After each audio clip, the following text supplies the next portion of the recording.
York City, the city that never sleeps, filled with Broadway theaters, cinemas, clubs, and electronic billboards. New York is also the starting place of Madonna's future as the 20th century queen of pop. We aren't going to start there. We're taking it all the way back to Bay City, Michigan, late 1950s, where a star was born.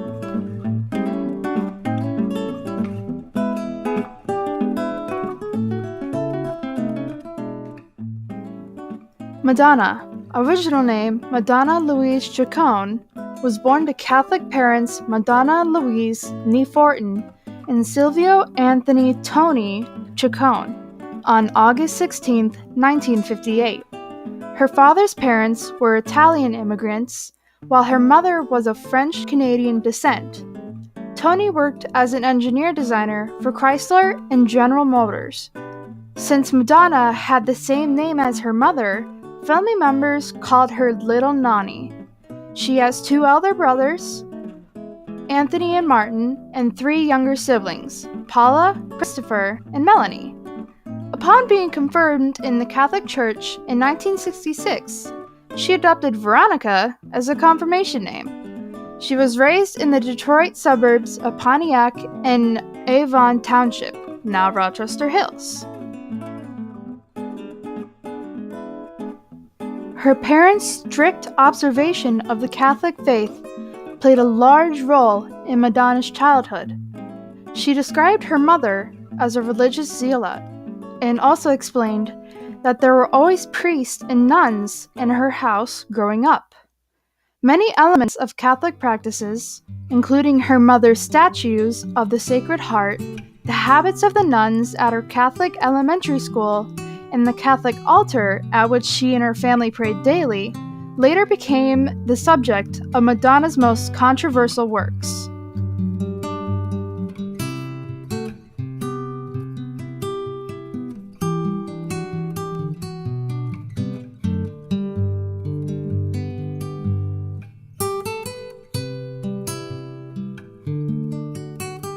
Months before her mother died of breast cancer at age 30 on December 1st, 1963, Madonna noticed changes in her behavior and personality, although she did not understand the reason. Her mother was at a loss to explain her medical condition and often began to cry when Madonna questioned her about it. Madonna later acknowledged that she had not grasped the concept of her mother dying.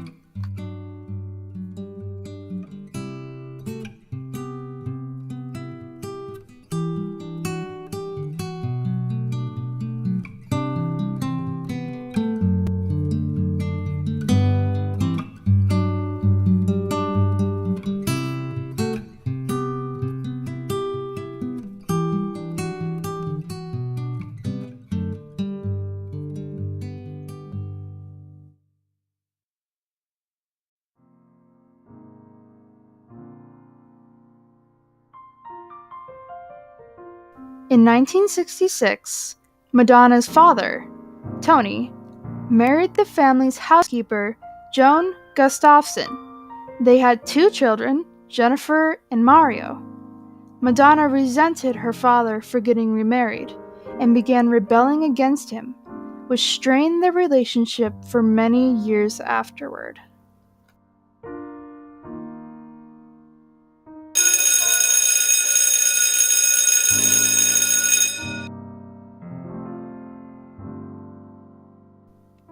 When Madonna was younger, she attended St. Frederick's and St. Andrew's Catholic elementary schools and West Middle School. Madonna was known for her high grade point average and achieved notoriety for her unconventional behavior. Madonna's father put her in classical piano lessons, but she later convinced him to allow her to take ballet lessons. Christopher Flynn, her ballet teacher, persuaded her to pursue a career in dance. She later attended Rochester Adams High School, where she became a straight-A student and a member of the cheerleading squad. After graduating, she received a dance scholarship to the University of Michigan.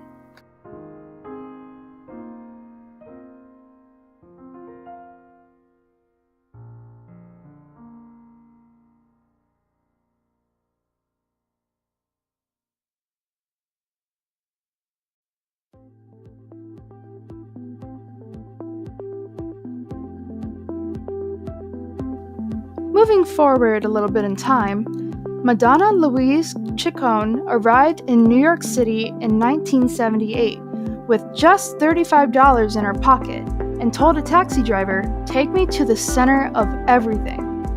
He dropped her off in Times Square, where she worked for a while at Dunkin' Donuts before being fired. So the story goes, for squirting jelly in a customer's face. Right from the start, this college dropout from the Detroit burbs was a true rebel heart.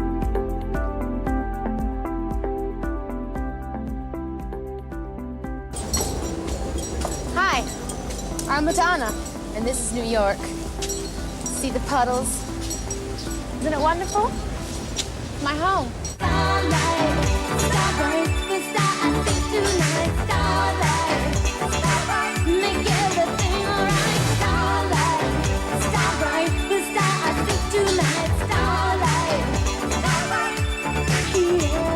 I used to give dancing lessons in my basement to the local neighborhood boys, and I used to torture weaker children in the neighborhood, and and let's see if I did anything like wholesome.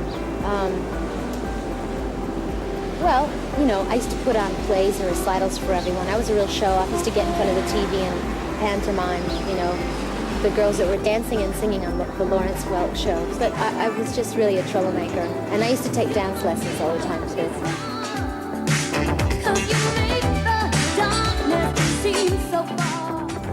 Hi, it's pouring rain out, so I'm taking you down to the heartbeat of New York, the subway system. I just finished an album, so I'm going to release that in the summer.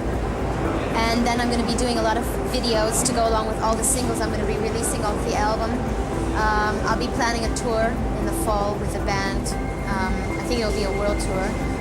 And in addition to that, possibly a movie. We took a holiday, took some time to celebrate. I change from day to day. Sometimes I feel like wearing black, all black and looking really somber and dramatic and lots of crucifixes, and other days I just want to put on as many colors as I possibly can and look really kind of, you know, cheerful and exuberant. Gonna have a celebration. You know, sometimes people think that if you're a girl, you're going to be a pushover, and they can get away with more. They can kind of pull the wool over your eyes. You're not going to be as strong as a man and like getting what you want, demanding what you asked for. But I just surprise them when they see that they're wrong. And on the other hand, the advantages are the charms, you know, that people always fall for.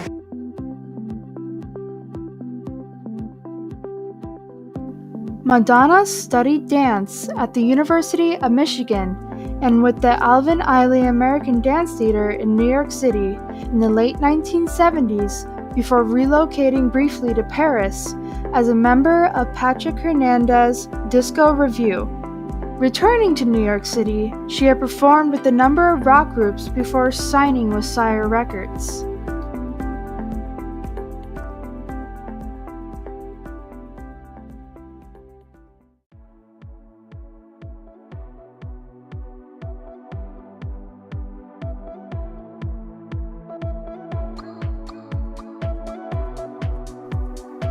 Throughout her life, Madonna had developed a fascination with music. She played drums and sang backup in several small bands. When she returned to New York, she wrote and recorded songs and hung out in popular Manhattan nightclubs. She was signed to a recording contract with Sire Records in October 1982. Her first hit, Holiday, in 1983, provided the blueprint for her later material, an upbeat dance club sound with a sharp production and an immediate appeal.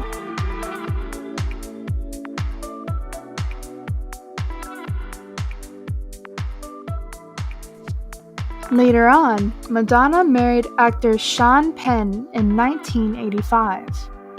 In 1986, she released her third album, True Blue, from which 3 singles topped the charts: Papa Don't Preach and Live to Tell, which also appeared in At Close Range, a film starring Penn. In 1987, a movie starring Madonna called Who's That Girl was largely ignored, but the accompanying soundtrack and concert tour were successful.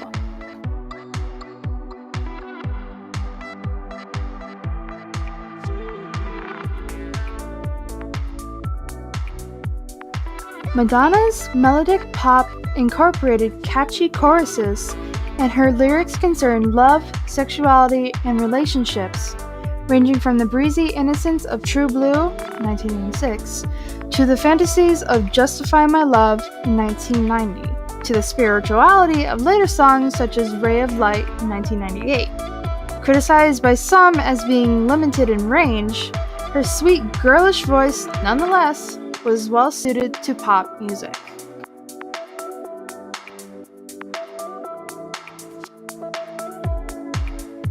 By 1992, Madonna's popularity stretched across the world, and she had established herself as a sharp, confident businesswoman. She signed a $60 million contract with Time Warner, which included her own record company under the Maverick label, and called for her to make videos, films, books, merchandise, and more than 6 albums. By 1994, release of Bedtime Stories, written mainly by Madonna, showed her with a softer image and more soulful sound. In the mid-1990s, she set her sights on playing the leading role in Andrew Lloyd Webber's 1948 movie musical Evita, and after repeated tryouts, she convinced producers that she would bring a unique understanding to the lead role of Argentine leader Eva Perón, 1919 to 1952.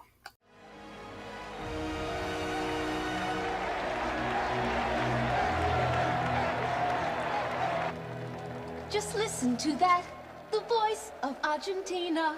We are adored, we are loved. Statesmanship is more than entertaining peasants. We shall see, little man.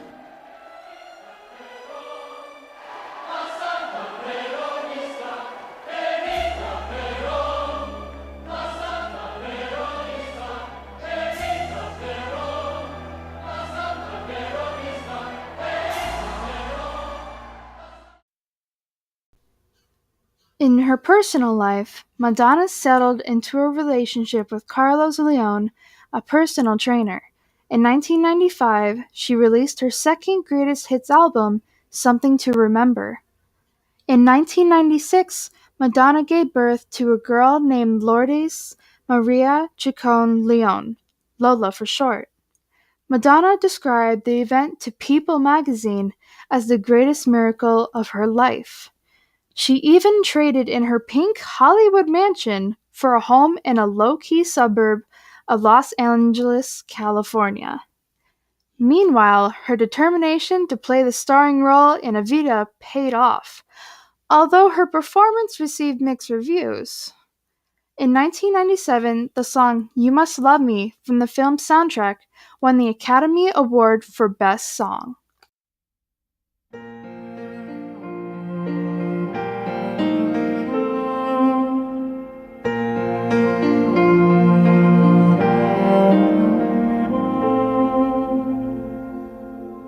Where do we go from here?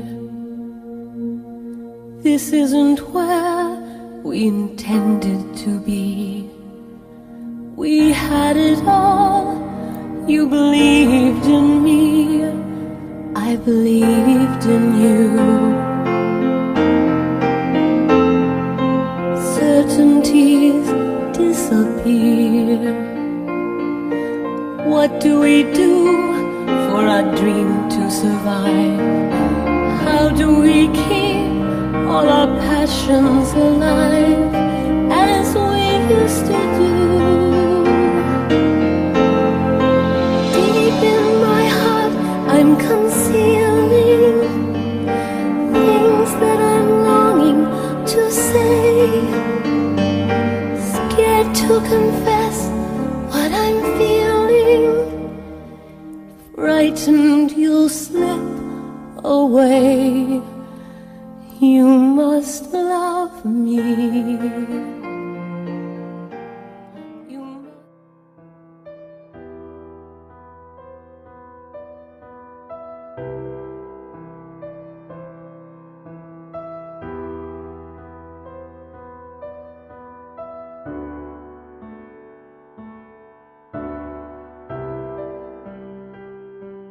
Why do you feel hurt by life? Why am I so hurt? I think, losing my mother at a very young age was a devastating experience, and I really did feel completely abandoned at that point in my life, and I'm sure that has influenced every decision that I've made, and sort of left me with a feeling, a hunger, a longing, a feeling of emptiness. You sort of grow up being afraid to love things because they're going to leave you. And maybe that's why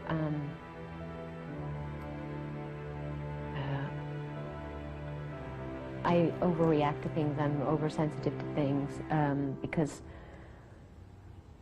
a lot of times I think, are both of your parents still alive? Yeah. Are you close to them? I am. Yeah. Isn't it great to be able to call them up? And I don't know, I don't know if you call your mother all the time, but it's so, I call my mother all the time. Yeah, well, I am constantly,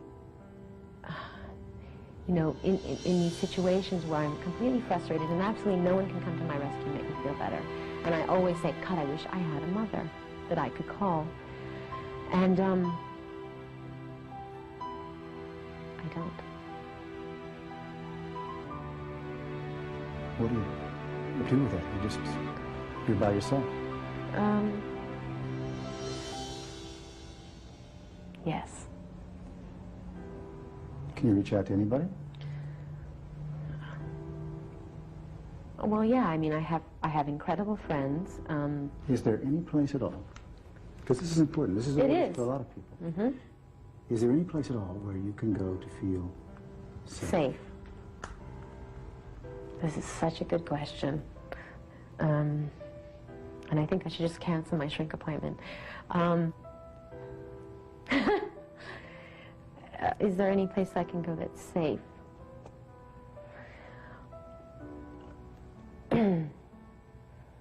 No, not really. I suppose.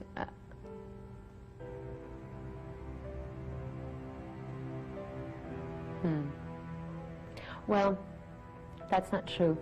I have a sister who's married and she has a son, and they live in Los Angeles. And she's the closest thing. She has the personality of my mother, and when I really want to, when I'm desperate, I run to her house. And because she has to me, the warmth of a family and a real nurturing environment around her, and she's not connected to the business, and so I can go to her house and lay on the couch and watch stupid movies with her son and dinosaur movies and really in a way feel safe and away from everything.